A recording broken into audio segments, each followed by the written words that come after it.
এখানে প্রচুর পরিমাণে মানুষ আসে এবং সবই পাওয়া যায়। কতদিন ধরে এই দোকানটা দিচ্ছেন? 3 বছর। এই মুহূর্তে আমি রয়েছি যশোর নড়াইল মহাসড়কের ঠিক ভাঙুড়ার পাশে। এটি হচ্ছে ভাঙুড়া মাদ্রাসা মোড়।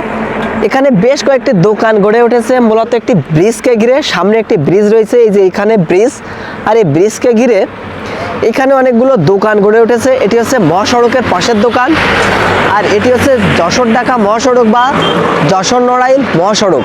আমরা এখন দেখব এই দোকানে কি কি পাওয়া যায়। প্রচুর জ্যাম এই রাস্তায়। এই হচ্ছে দোকান, এই হচ্ছে একটি হোটেল। দেখি কি কি আছে। ভাই ভালো আছেন? আসসালামু আলাইকুম। কাকা ভালো আছেন? কাকা কি কি আছে আপনার এখানে?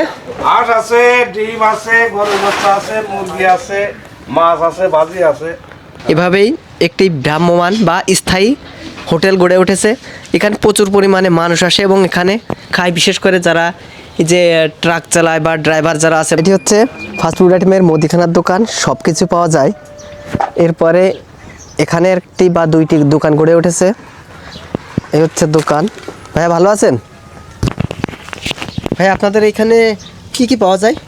সবই পাওয়া যায়। সবই পাওয়া যায়। কতদিন ধরে এই দোকানটা দিচ্ছেন? 3 বছর। 3 বছর। এটা কি এই ব্রিজ হওয়ার পরে না আগে? ব্রিজার আগে ওই বেশে ছিল, এই বেশে পরে আইছি। তবে বর্তমান জমজমাট? মোটামুটি খারাপ না। ভাই আসছে ঢাকা থেকে, আমরা অবশ্যই এখানে চা খাওয়ার জন্য আসছিলাম। আসার পরে দেখি যে এই রকম একটা জমজমাট অবস্থা তৈরি হয়েছে। হ্যাঁ, চা তো চাই।